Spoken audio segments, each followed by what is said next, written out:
Hey friends, I'm here to talk about the one thing.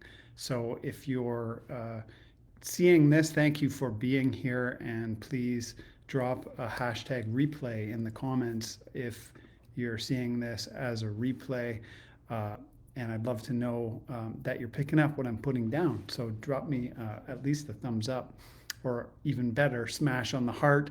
I want to talk about one thing. Uh, that is the one thing that is you. And the thought came to me when I was at the gym, because all of my best thoughts come to me while I'm at the gym and processing, because I actually believe we learn through the body. And these days, I count myself in the club of being way too much in my head and overthinking everything. So if you're like me, uh, I'm raising my hand for that club.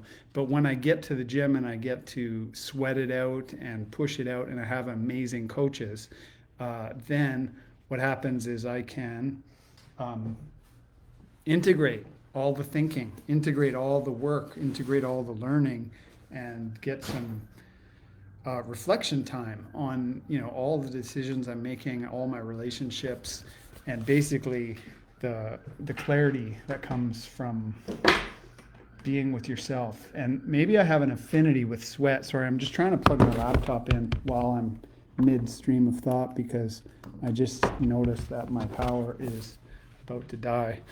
Um, but yeah, where was I? Oh yeah, because I used to do sweat lodges all the time, and I have this. I think I have this connection with sweating and praying. There's a link there in my soma. So when I get in the gym and I'm lifting the barbells and I'm sweating and I'm doing what the coaches say, the burpees, all of it, then it somehow puts me in this trance state and this focused state, an altered state of remembrance and integration. And I sometimes jokingly call the gym my church. Um, But the story that came to me today, that is the reason that I wanted to share this message and do this live, was the thing my very first ever fitness coach said to me when I was in my late 30s. I kept having recurring chronic lower back problems, and actually I'd been neglecting my body for 2 decades. Like, since I was an athlete as a teenager, I played competitive hockey, but since then I pretty much just didn't do anything. And that will catch up and bottleneck in your 40s. So in my late 30s, I go to Cody from Maverick. If you're in Nelson, then you'll know you probably know who Cody is. That was the first gym. He turned me on to barbells, and him and his staff got me into falling in love with the barbell and just the gym and seeing the possibilities. But when I was initially doing an intake with him, and I was telling him about my lower back, and I was telling him how it always happened that it would go out or get hurt, I kept looking for the silver bullet. Like, I was asking him, what do I need to do? Is there an exercise? What do I need to strengthen? Like, is there a muscle I need to strengthen so that this stops happening? And he was just so funny, because he heard all of my story, and he just, like, his answer was everything. You need to strengthen everything. Um, and he didn't say much, but I learned through working with him what he meant. Uh, and it was that you don't just target the area that is hurt. If you want to get better, you need to strengthen your chest and your shoulders and your legs and your everything and your core. Like, it was all of it, because fitness people know that it's all connected. Of course, if I strengthen everything, then my lower back issues are gonna get better, because that was his thinking, and that was just an aha moment for me. But I find that it's like that with all the problems inside of the work I get to do with my clients, which is more often than not men in relationship crisis. And lately I'm doing a lot of coaching with men who are wanting to prevent divorce. Like, the relationship itself is the thing that is my area, of most expertise, but that's just the pain that brings them in the door. And then once you realize that the thing that's effed about your relationship is the same thing that's not working in your work life, it's the same thing that's not working in your health and fitness, or it's the same thing that's not working in your bank account, that same common variable is you. You're the thing in all of that. So you're the bottleneck. And so you can't just fix one thing, you have to fix you. And that's also my favorite type of partner to work with in terms of doing this coaching and personal growth work. I see myself as a growth partner. My favorite are the ones who say, I am the source of my own problem, and I am the source of my own solution. And when you find that sweet spot of complete responsibility and complete freedom to ask for help, then you can actually create these incredible new possibilities. And one thing that never ceases to amaze me is how hard it is for men to ask for help. As men, we are trained from a young age to not ask for help, to think of help as something that is weak and therefore shameful. And uh, the more I go down this road, the more I see the complete opposite is true, is that actually you need to get out of your own way and stop blocking yourself from asking for help, because once you do, all the help comes.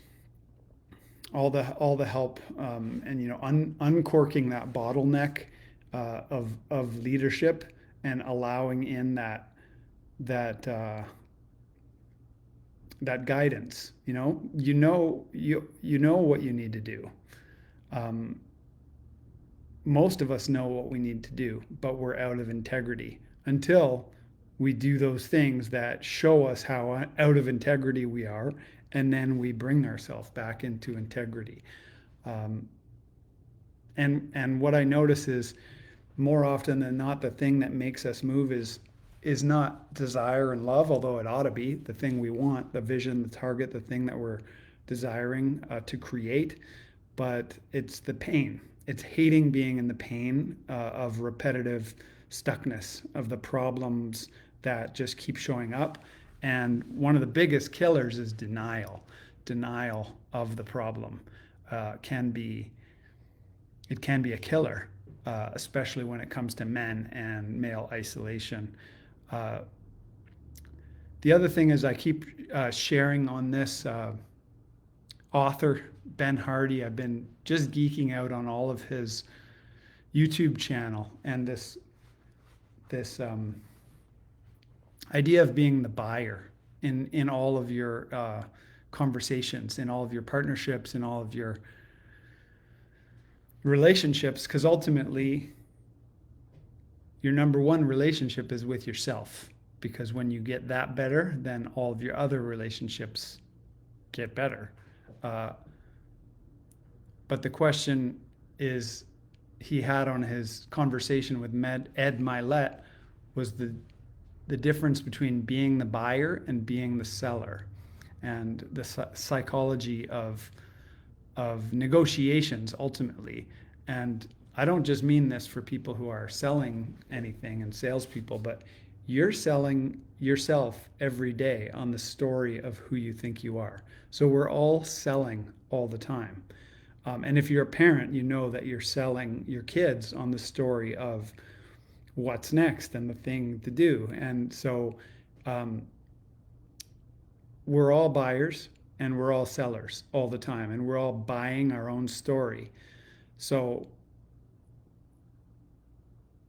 the thing that is the X factor that brings change and transformation is asking powerful questions. Asking powerful questions about what story you're in, and are you in the story that you're telling yourself that you want to be in? Or do you need to ask a different question to get a different outcome?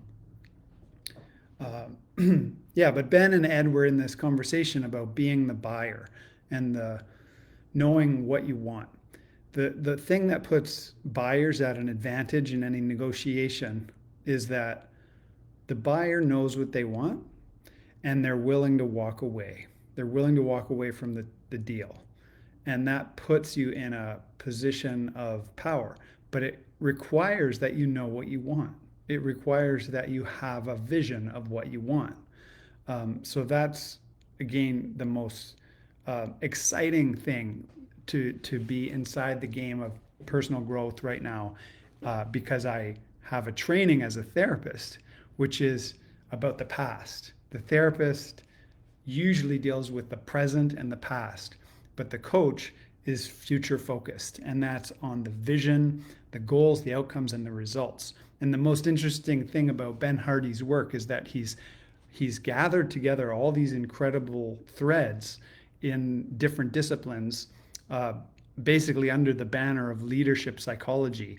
And he's changing the game of what psychology even is, away from being about the past and towards uh, being about how do we create the future? How do we create the future of our dreams? How do we move with that leadership fulcrum to pull the levers we need to pull to change the world around us and to be a force for good and to be a force for beauty and truth and the world that we want. So I'm just gonna say about that much today. I just wanted to get on here and share my excitement about the one thing that you need to do, because you may think it's one thing, that one thing that's bugging you or bothering you, but it's everything. It's actually everything that you need to do if you are one muscle. When I took my yoga teacher training with Karuna, if local people know who I'm talking about, then you'll know she's an incredible mentor. We were talking about different muscles and movements, and she shared that she had one mentor who said, yeah, and at one point along your practice of doing yoga, if it's any type of embodiment work, eventually it's useful to see your whole system as just one muscle, as just you. It's just you in your wholeness as one muscle moving through the movements that you practice. So that's it from me, sending big love on a Friday from the Kootenays. Bye for now.